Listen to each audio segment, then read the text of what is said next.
Hello to you all, and thank you for joining us today for an artist panel featuring the 3 artists in Reclaiming Our Narratives, an exhibition that is now on in the Community Gallery at the Art Gallery of Southwestern Manitoba, where I am the curator.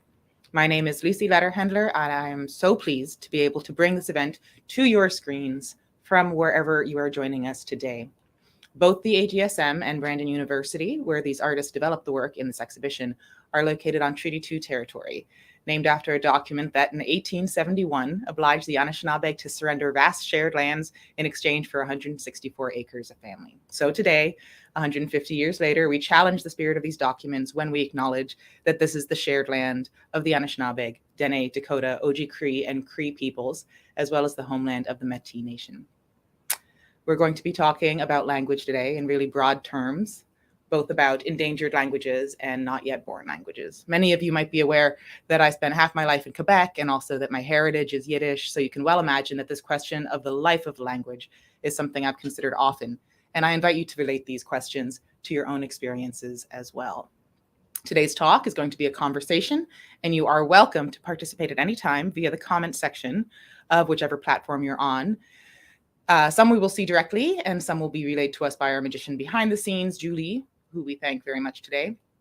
I would also like to thank our perennial sponsors, the City of Brandon, the Manitoba Arts Council, and the Canada Council for the Arts, and our sponsors for this exhibition, of course, Brandon University and Professor Lisa Wood in particular, and the Kays Family Fund, for which this exhibition is the first of many that will benefit from ongoing support. We have decided to do a panel discussion today instead of the artist talk virtual tour that generally follows an opening, because this is thesis work and these brave graduates held their thesis defenses in the form of a virtual tour and talk for the general public online. And you are welcome and encouraged, therefore, to watch these talks if you would like to know more about the artworks themselves on the website of the Glen P. Sutherland Gallery of Art, whose web address is thesutherland.ca. Long intro. Now to the main event. If you would please join me on the screen, Carly Morrisseau, Faith Rae, and Nicole Brasseur. Hello. Hello. So I wanted to start off by posing a question to all of you individually first regarding the title of this exhibition, which is Reclaiming Our Narratives. I'm wondering, what is your narrative? Nikki, let's start with you, because although you all worked together for this title, I think it was ultimately one of your suggestions. So Nikki, what is your narrative? So when I kind of posed the idea of this title, The notion of reclamation kind of came about because each of us were sort of developing this personal language, and we started talking like with ourselves essentially throughout this past year about what we actually were wanting to say with our thesis work. And so when it came to actually having a conversation about how each one of our exhibitions were similar, it kind of came to this thing about language. And we didn't realize that because in a lot of way we hadn't owned our own personal languages. So the idea of reclaiming the narrative was essentially about owning how we had kind of come to this point in the exhibitions and how we had kind of come to learn about what we wanted to say. So for myself, I know like this was the first time I had really spoken about my personal history and the first time I had really voiced very, very honestly and bluntly about like my experiences with pain. So it was kind of a shock to a lot of people. So in that way, for me, the idea of reclaiming my narrative was essentially about reclaiming the honesty and reclaiming the truth that came with my experience that nobody had really seen or I had never really like let on about. So that's why the title for me was like really personal. And I know for both Faith and Carly, it also had a lot of personal like connotations to it. So your narrative is one of a life of directed towards an honest communication of your experience. Yeah, and like I think also like an honest communication of what many people in the disability community face is a lack of being able to have their own voice. So in me speaking up about my own experience, I was kind of hoping to connect to other people's narratives of feeling like they couldn't have that experience of voicing what they were going through. And Faith, your narrative? Yeah, as Nikki mentioned, like it's a very personal narrative. And it for me, like I have a feeling like my family was aware, or my family and friends were aware that I'm queer, but I think of my show as a coming out show. And yeah, like it was very nerve-wracking for me, just to conceptually bring myself in that space to create such personal work. And then, like I naturally feel comfortable creating work, but to put my feelings on, in writing and then revealing it to my family was another layer to the show. Yeah, like I still can't believe that I did it, because I've been waiting to do this for so long. So yeah, it's just reclaiming who I am, because I felt so shameful and all of these terrible feelings for a very long time. And my mental health really was at its lowest when I finally was like, okay, I need to move past this. So yeah. Yeah. Great. And Carly? I think like the work that I created really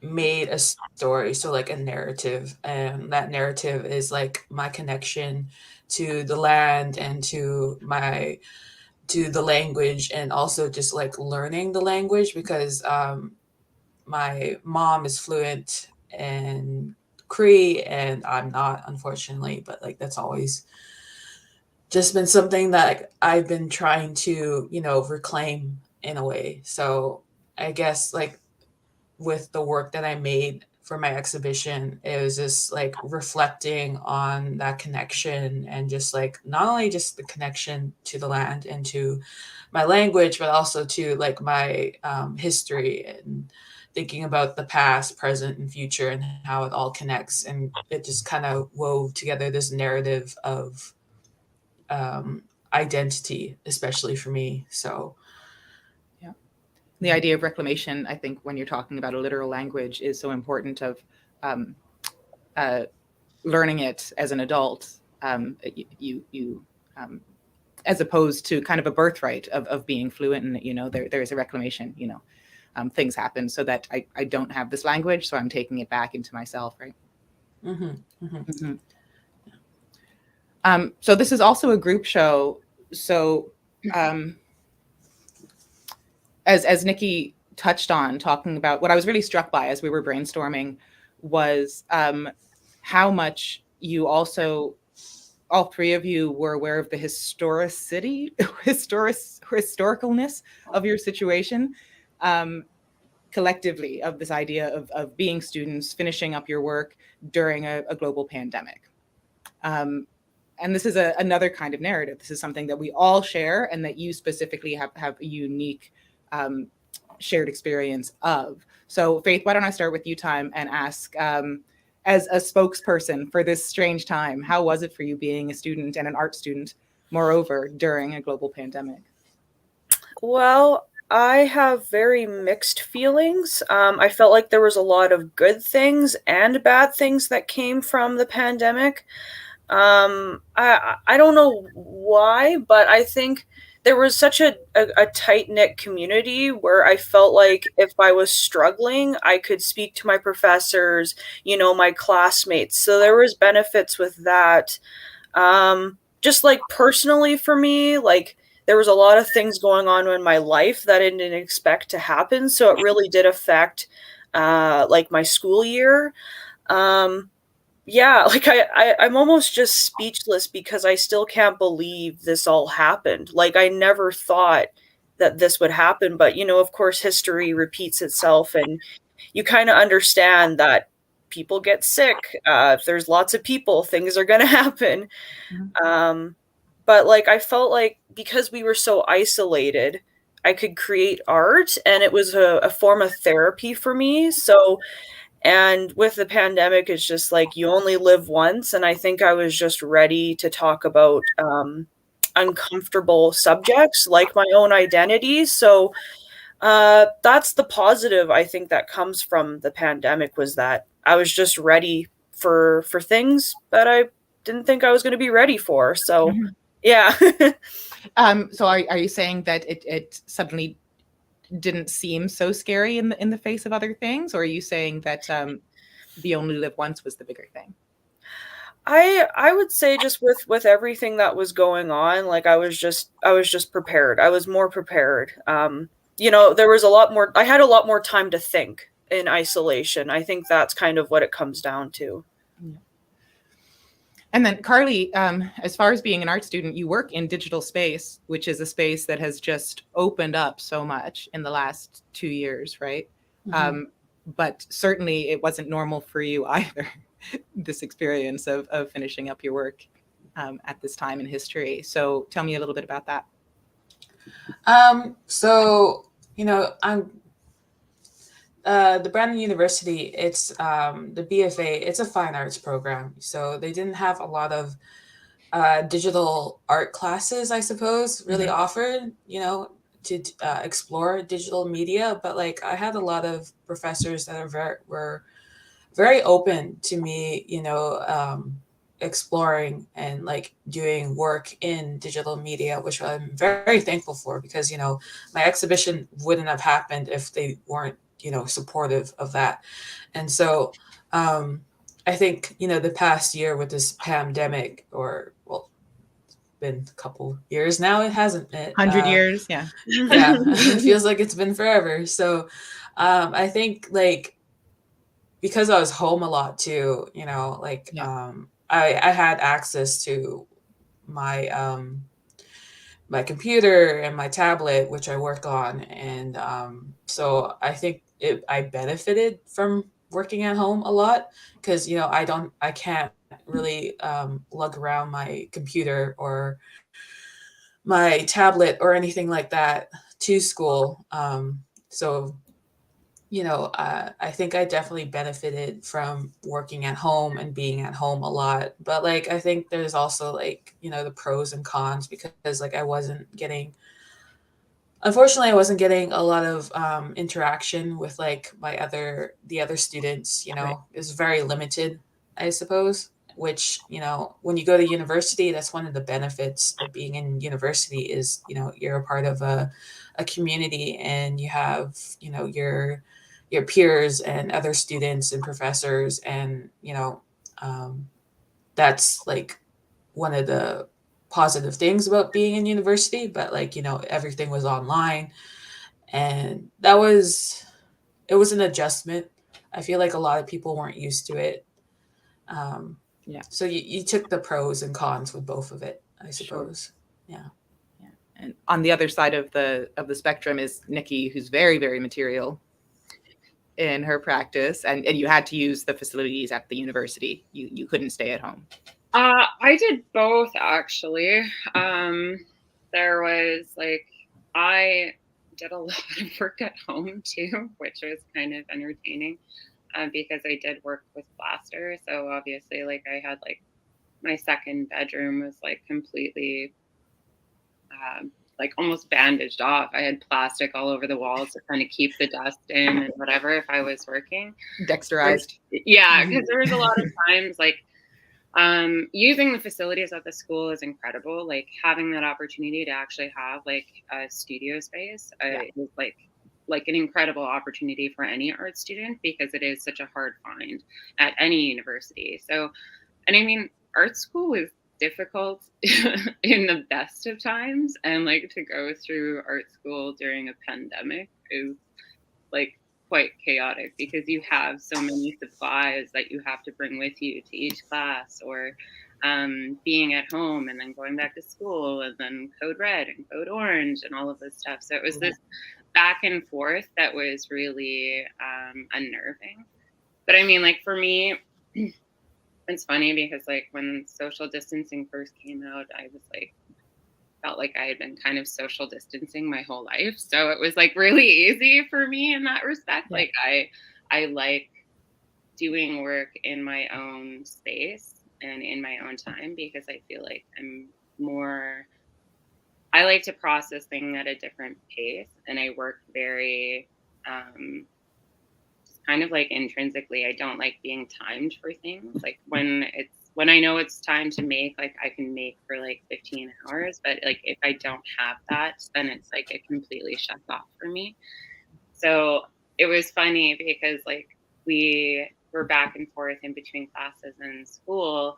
But having the opportunity to actually be at school, you realize how much that kind of art community is actually like vital when you're in school, because you can have conversations, and like that's something I didn't realize before the pandemic, because I like spending so much time alone, was that going to school and even having those like moments of like, oh, like I can't work right now, like what are you working on, you know, like having those like mini little conversations was something that I didn't realize was really important in like, it's almost like a collaborative process, art school. So having those conversations was like really vital, and having the lack of them, it made you realize how much more independent you had to be in your thought process and like your timing of things, which was quite a struggle. But I feel like it made you work better in the end. Yeah.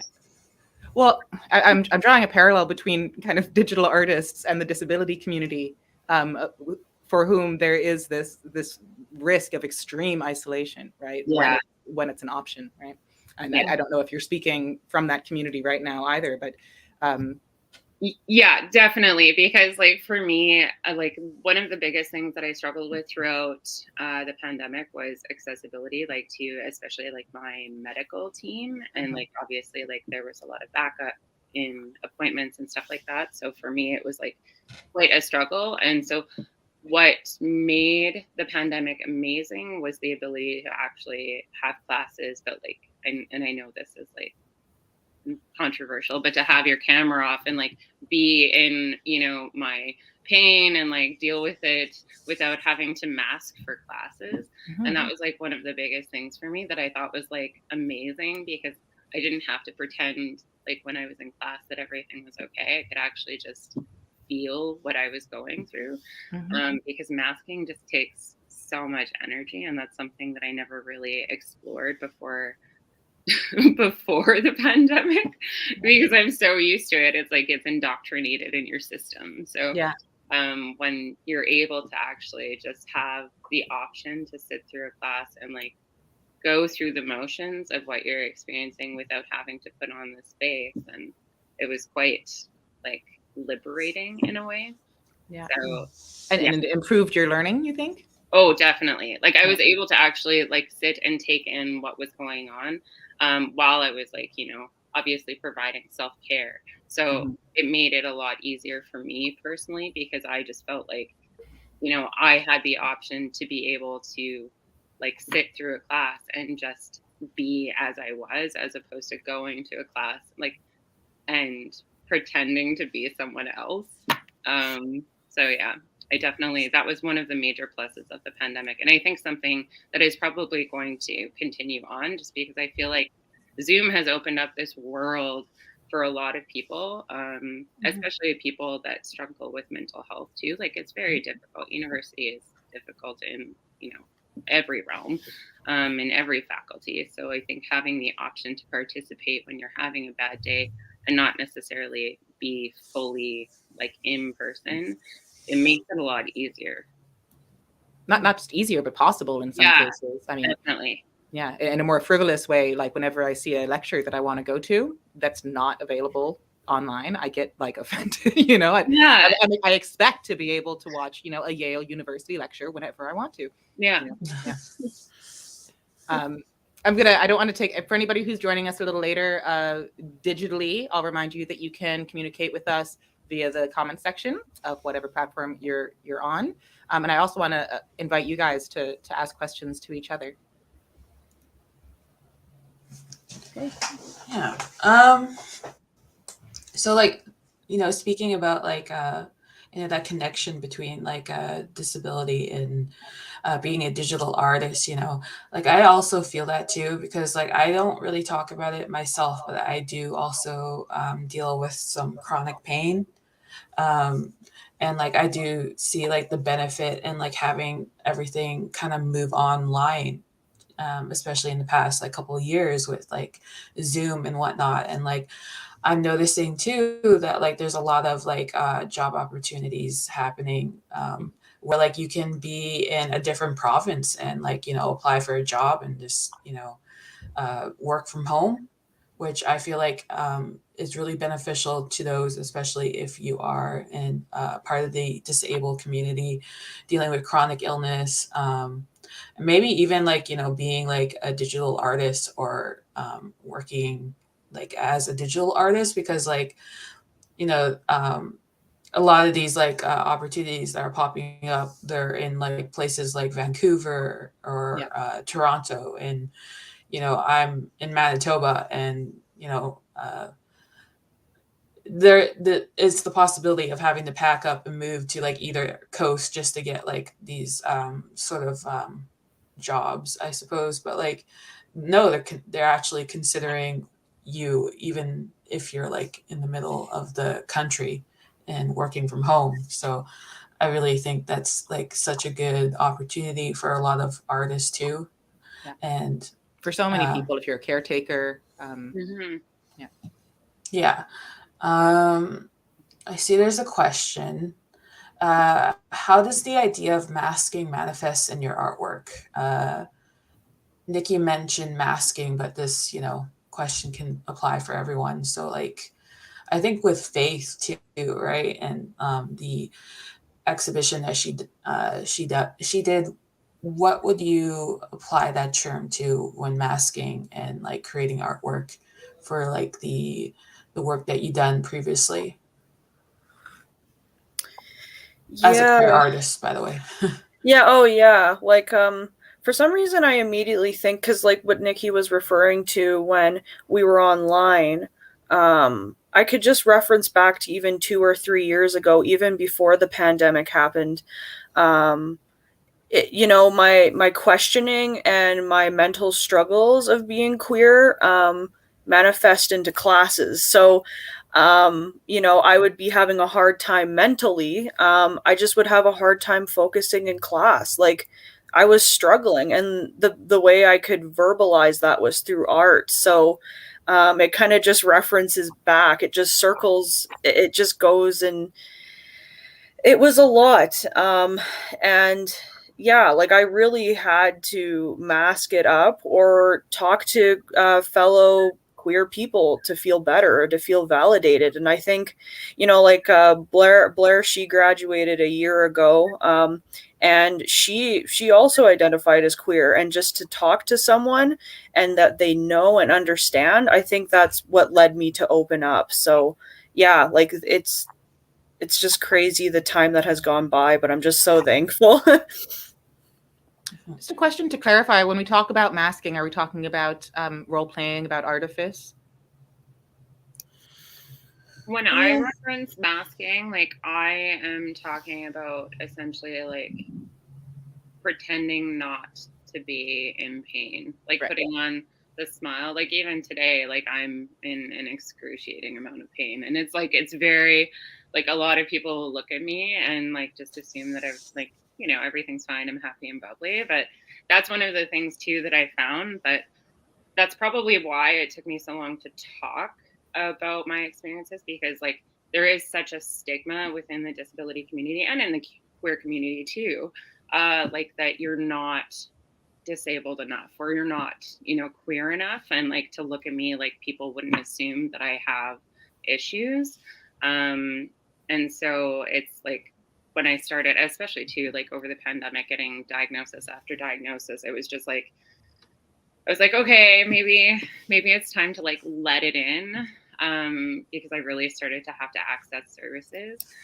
And then, yeah, I feel like masking for me was like, it took up so much psychological and emotional energy, because I was like putting on this face of presenting as normal. And it was like, it was very exhausting. Because then you would leave the public sphere and come back and you're like, oh man, like now I can like let it out. And then you just realize how much energy you've actually put into physically presenting or emotionally presenting or psychologically presenting as something completely other than what you actually are at that moment in time. For the sake of other people's comfort. Oh, yeah, exactly. Yeah. I would love, you typed some questions in the chat before we started, Nikki, and I would love for you to ask the last one. I think that's such a great question. Yeah, that's something I was kind of pondering on.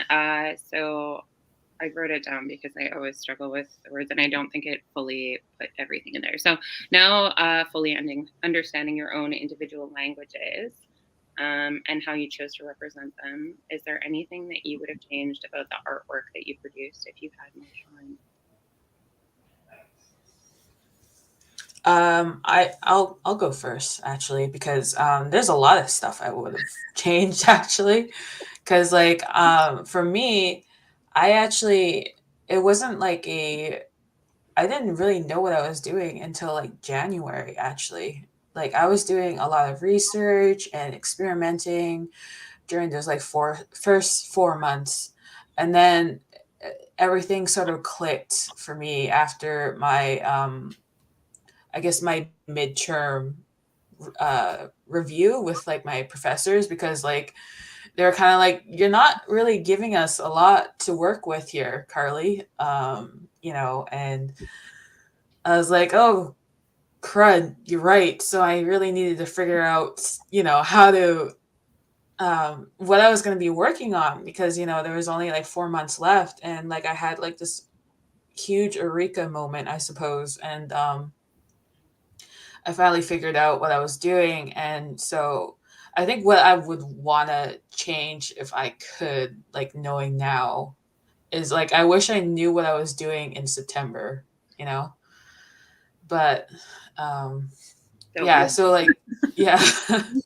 So like a lot of stuff that I was working on was a bit rush, I think. Because you guys really only have 7 months to do the whole exhibition. Yeah. So I wish I knew right away, instead of having to, having to take, because I think from like the end of January till the middle of March, I was like putting in, I think, 12, 14-hour days, just kind of working on stuff. And I feel like that's not the healthiest, you know? Um, but like, I feel like I'm also a very guilty of being a terrible procrastinator. So that didn't help. But I work better under pressure, I suppose. I think But what you're describing isn't procrastination, though. I think that it's letting the ideas seep for the amount of time they need to. It's process.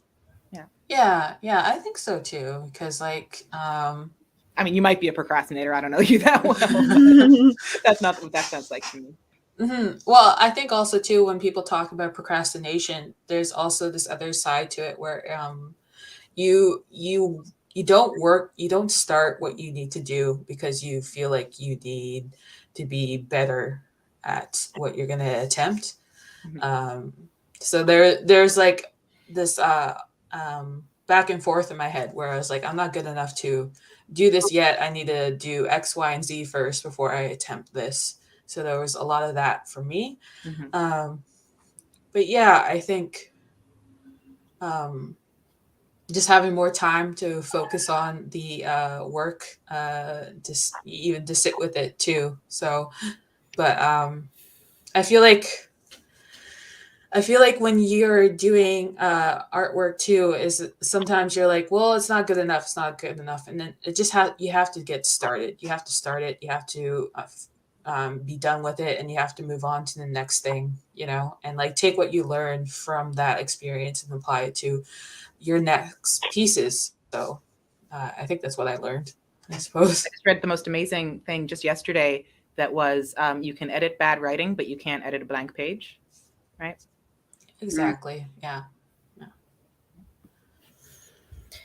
Yeah, like I relate a lot to you, Carly, though, because I don't know if it's just me, other than what you were saying. Like, pretty much January, I had more of an idea of what was going on. I think just, I knew the subject matter that I was going to work on, but did I know exactly what artworks I was going to make? No, I had no idea. And, like I've been told, okay, well, think about it in the summertime, start experimenting. Well, I pondered, I tried to think of things, but I wanted to work within the moment. So, yeah, like it definitely took a long time. And then actually having, the professors like have their opinions totally changed what I was doing, because I know they're experts, and I didn't want to take their criticism lightly. So I really wanted to change things. And I didn't realize like how open I was to experimentation too. Like, just in the past couple of years, I've been into mixed media more, and being alongside with Nikki, who loves doing mixed media and is very tactile, encouraged me to kind of go outside the box of a traditional painter. So there was a lot of process of just kind of just conceptually understanding like where my work was going to go. So yeah, it definitely was a lot. Yeah, and it's funny because like for me, yeah, I think everybody was January, honestly, because I had made one piece that took like probably almost 2 months, and I scrapped it, and because it just wasn't making sense. We had an opportunity to bring some work into the gallery space, and I remember bringing it up there and thinking, oh no, what have I done? And then I was just like, because I kept trying to make it fit into what I was trying to say, and it was a piece in itself. Like it was an exhibition in itself. Like it was just one piece, but it said so much in the one piece, but it wasn't fitting in with everything else. And I was like, oh, okay, I guess that's it. And then scrapped it. But like for me, like my problem is I'm like an absurd overthinker. I over research, I over prepare, I overdo everything. And so like it's a testament when you look at the differences between my studio versus Faith's studio. My studio has probably literally every possible thing that you could use to make art in it. It's covered with tools and items and craft supplies and paint, and like there's like hundreds of different things in there. So it was like funny, like even there would be stuff laying on the ground and we would end up using it in her artwork. Like things would end up in like the hallway in between our space. It was just like this funny collaboration. But yeah, like for me, things just started to kind of come together in January too. Like it was basically I stopped doing all research. I stopped writing things down. I stopped really, I don't know. I'm a maker, so I like making things. And so like once I decided to like stop thinking about it and just make what I was feeling, it was like everything changed. And as soon as that happened, I had really no directive. It was just like this natural flow that came, and it was actually quite like beautiful for me, I find, because it was just like I never realized that I had that in me. And like being in art school, you're like given a brief to every project. You have 4 projects a semester to every class. Each project has a directive. And you know, like you're so rigid with what you have to accomplish. You have to research, you have to make, you have to present. And like being able to actually just do without having that was like, it was kind of lovely to see the ability that you had without having the strict rigidness. I mean, I would have changed things if I had more time for sure, but I don't know if it would have been the same exhibition if I did have more time. So there are so many branches I want to take this conversation right now, but before we can do that, I have to pose the question again, because that's not the right answer. It turns out that it just has to take until January for all 3 of you. That's how long it took. Mhm. So you can come up with another piece of advice for your younger self.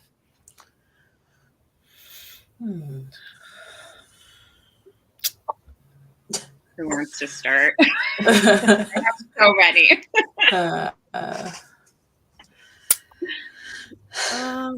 Jeez.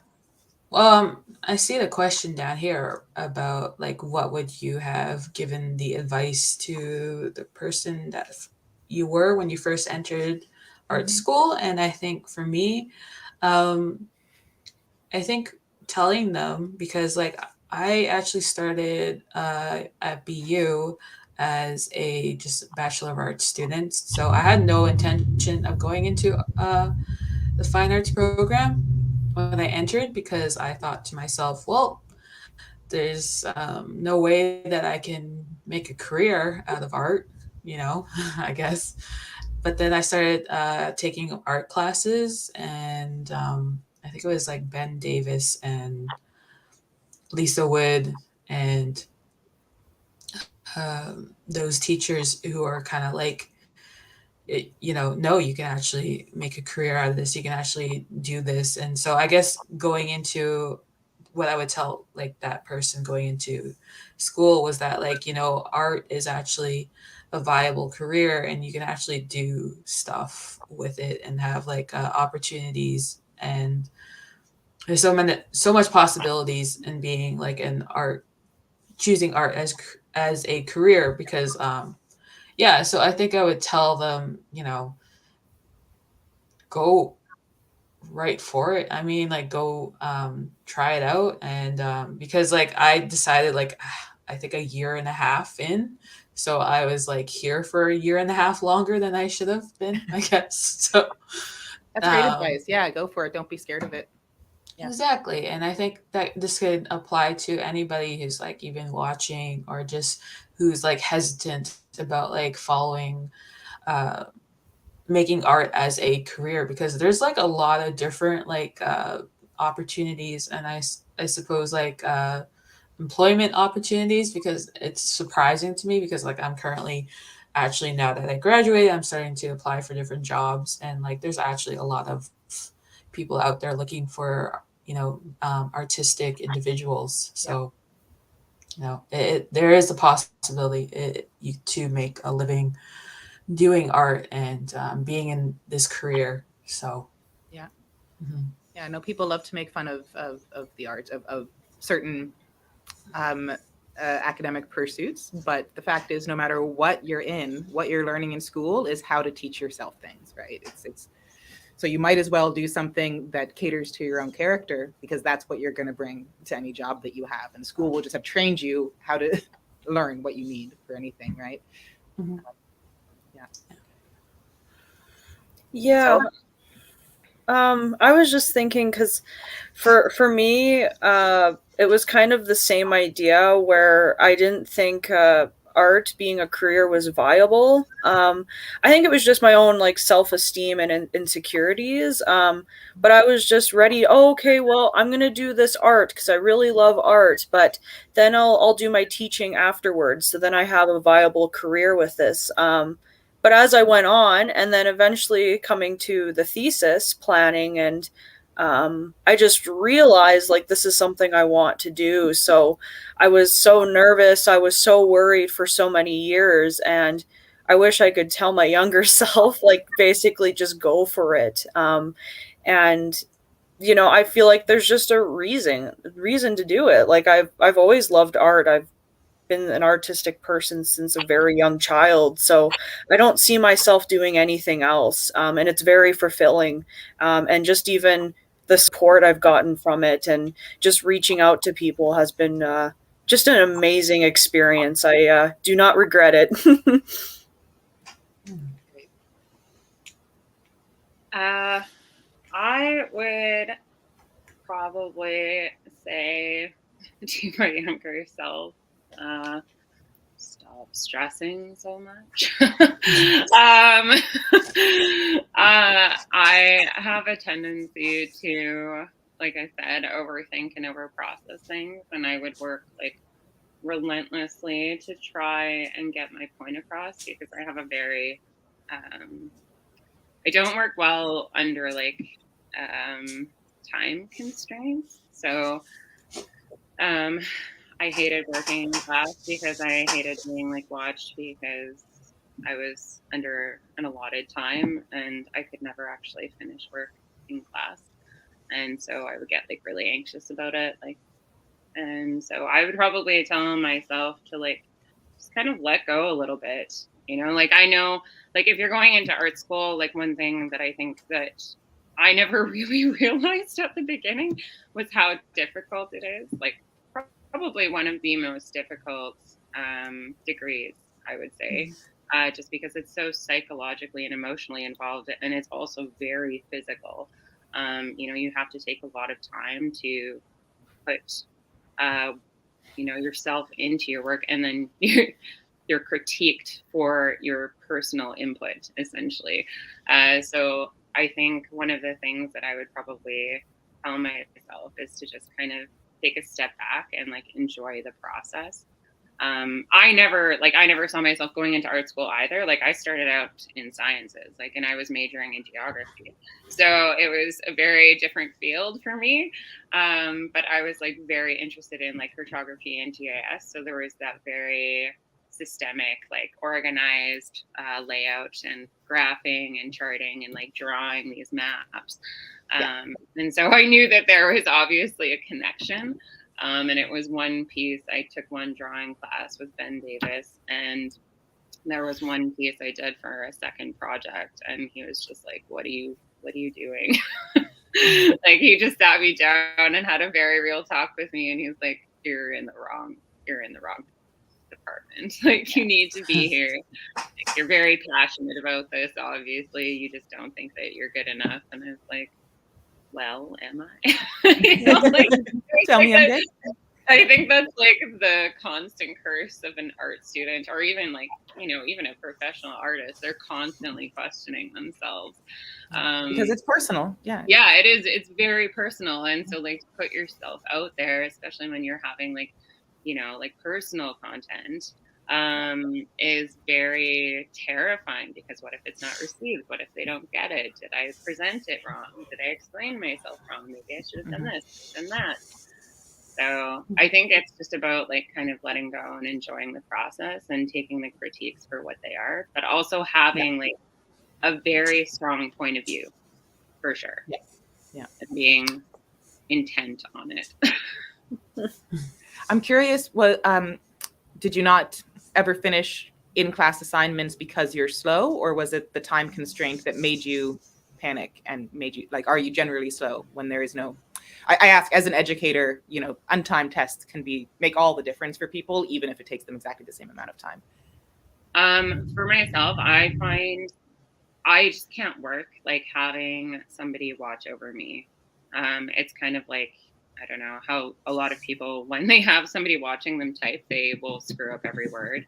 You know, it's that like almost instant anxiety. Or like a nervous bladder. Yeah. Yeah, exactly. Yeah. And so like I would look at the work that I was producing in class and I was just like hating it. So it was like, when I'm alone, I can like, it's more fluid.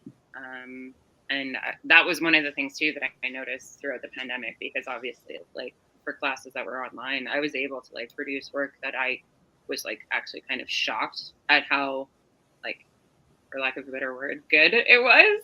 And so for me, like, it was just like, I was like, oh wow, this is so interesting, seeing the difference between being in class and being like on my own time and being able to actually produce without having that like watchful eye. It was quite an interesting almost experiment.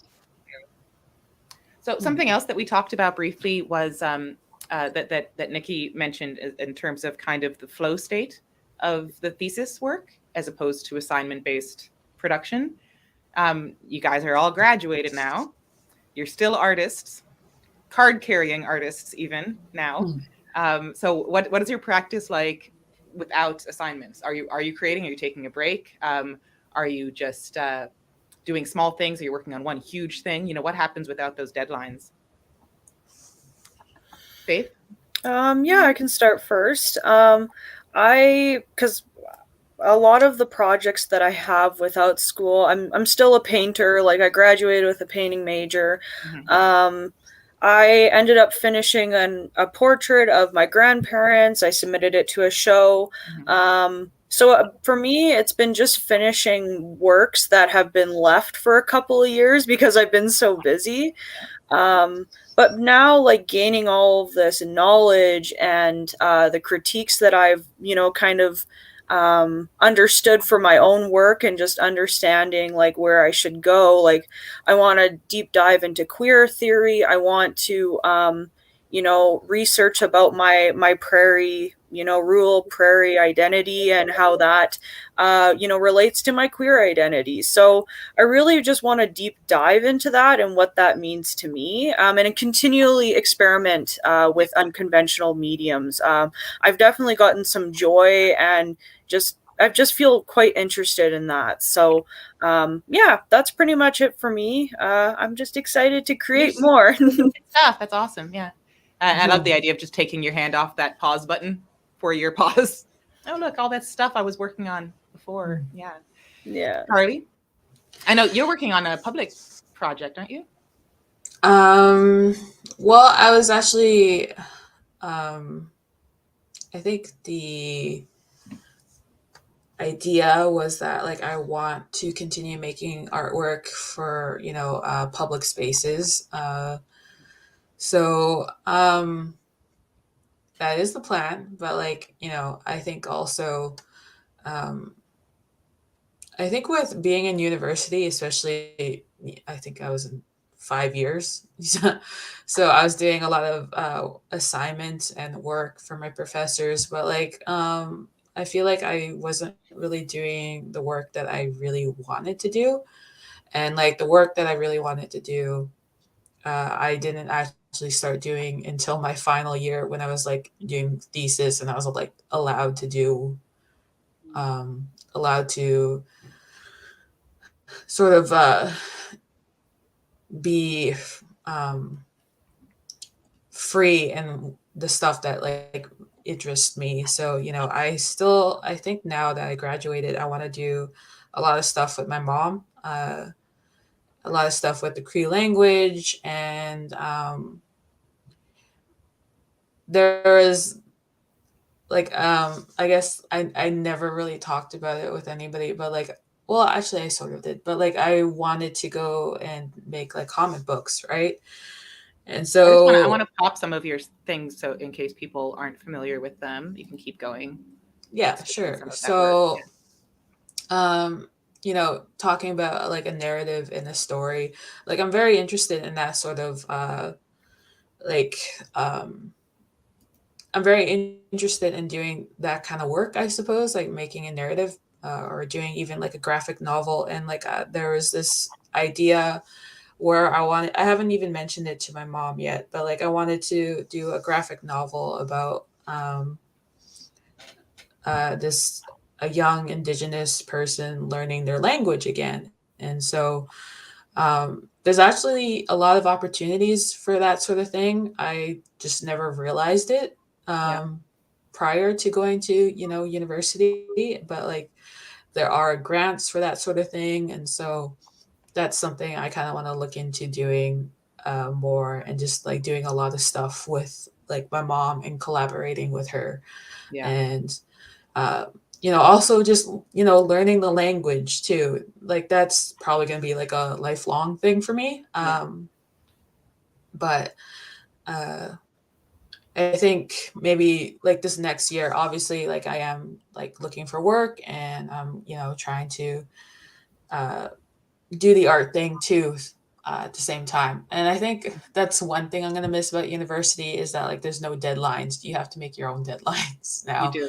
and follow through on them. So, And your flow um, state kind of gets interrupted, because then you're like, well, time to defend your thesis. And you go, but I'm working. And you just work forever. Right. mhm, Yeah. Tell you exactly. when to So like, stop as well. Yeah. so it's a lot of having to be mindful of the time that you do have, because like now it's like you're dividing it up between not school anymore, but more so like, you know, having a job, and also uh, personal things. But like, yeah, Right. I think that's what I'm going to concentrate on moving forward now that I'm done with university. And I think university really gave me the means to sort of explore all those different opportunities. So I'm thankful for that. Yeah. I am so excited to read that graphic novel. That's going to be great.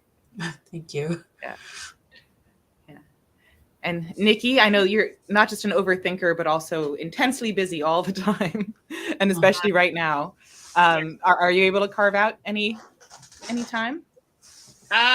Yeah, I mean, I've been working on sort of a project for the last like 3 months, even while I was finishing up my thesis. I'm kind of like, just because I'm not able to necessarily create, like, as much as I love like extremely big work, I'm not really able to create physically the way that like I put myself throughout this past year, but I'm not Yeah. really able to create like that anymore. And like something that I've registered, like when I did my exhibition, was this like notion of invisibility. So I have been kind of trying to process and examine the potential of a new exhibition with like a lot more lighter weight materials to reference that more. So I've been working a lot, like playing around with ideas of paper and actually cataloging my experiences over the last like 3.5 months. I'll pop these Um, on too while you're talking. As far as the heavyweight material, this is some of the yeah, plaster like work. I work in, generally speaking, like I work like quite mixed media, but I do work with like plaster, wood, like quite heavy products. And I build like a lot of like big foundational items and then build off of them.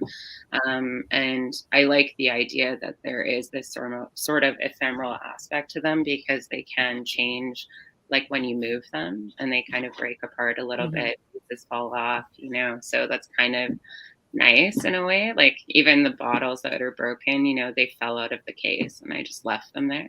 I kind of like that aspect of like playing out those sort of pieces of the exhibition, and actually adding them into the exhibition, just because I feel like that's kind of part of the experience. Like it doesn't, like for Yeah. me, life is never not really easy. So I like the idea of piecing that in.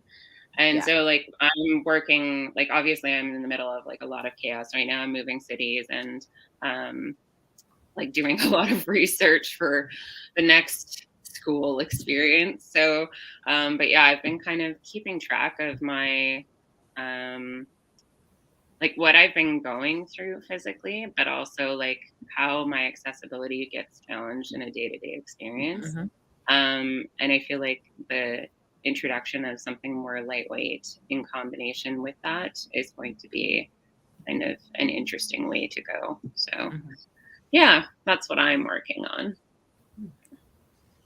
I realized that I should have shared some of Faith's images as well, talking about that multimedia. But I did want to talk about what made it in and what didn't. And I think that's actually a nice transition from the shifting of media, the shifting of weight and all of that, because Faith did share one that didn't make it in with me that I'll pop up, which is a completely different emotional tone from what we do have in the show. Yeah. So this work is called A Thank You Note. And so this was getting to the end of, well, it was January I made this work. But it was, you know, getting to this time of laying out the thesis show. And the idea of this thank you note was to, of course, thank people that have supported me, because that's a huge part as to why I came out, of course, right? Yeah. And so this work was right beside what I envisioned to have the open closet.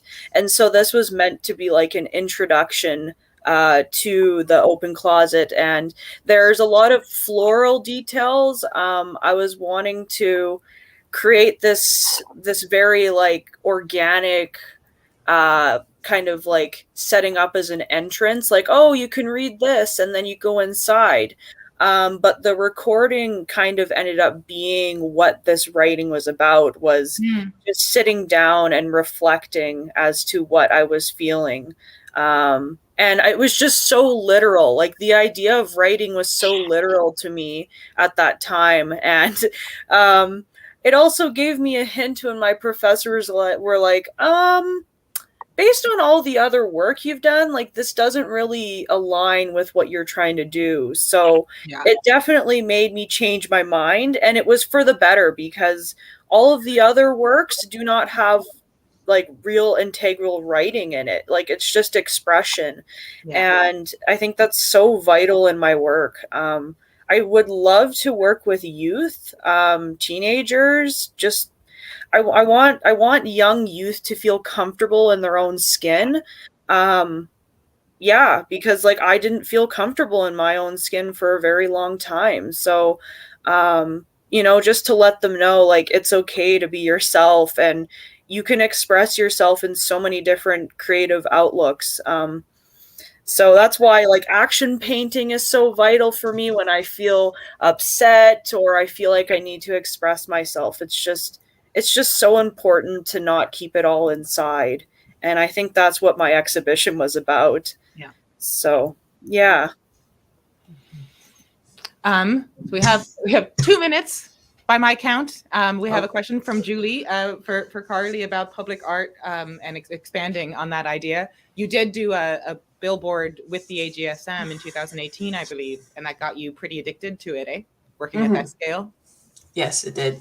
I think for me also, because like it was dealing with the language and just, you know, syllabics, which is the written system for the Cree language, is so beautiful.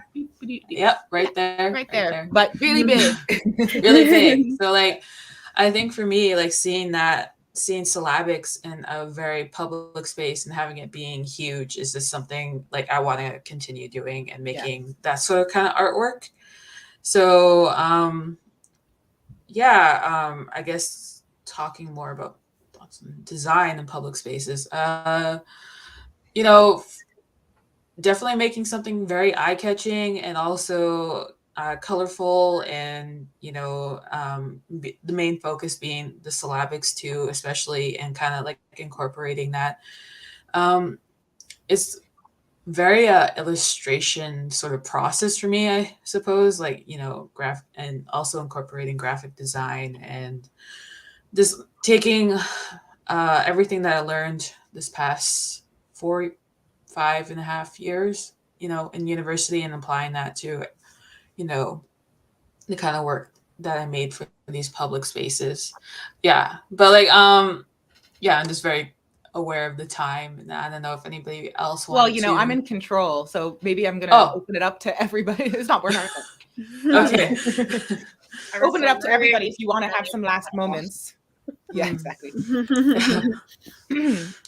Reflections or burning questions for one another, or we will say good afternoon. I leave it open for you. Just like on the note of your public displays, I was just curious as to when you started learning Cree.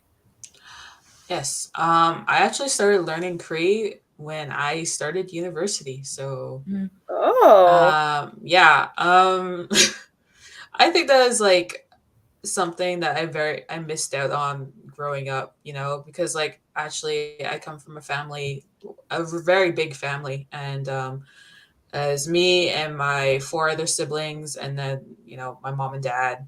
And my dad is Métis. But his mom is Cree, and she is fluent in the language, but he never learned it. And so when my mom and him met, she just thought it would be better that we just spoke English because my dad wouldn't know Cree. So, and that's something she always regrets. She tells us often. So, but like, I feel like, you know, there's no limit on when you can learn your language. You know, you can be in your 40s or even like older than that and still want to learn. And, you know, I feel like I have a really great opportunity because my mom's fluent. So like I have somebody who can teach me. So I guess I'm very privileged in that way.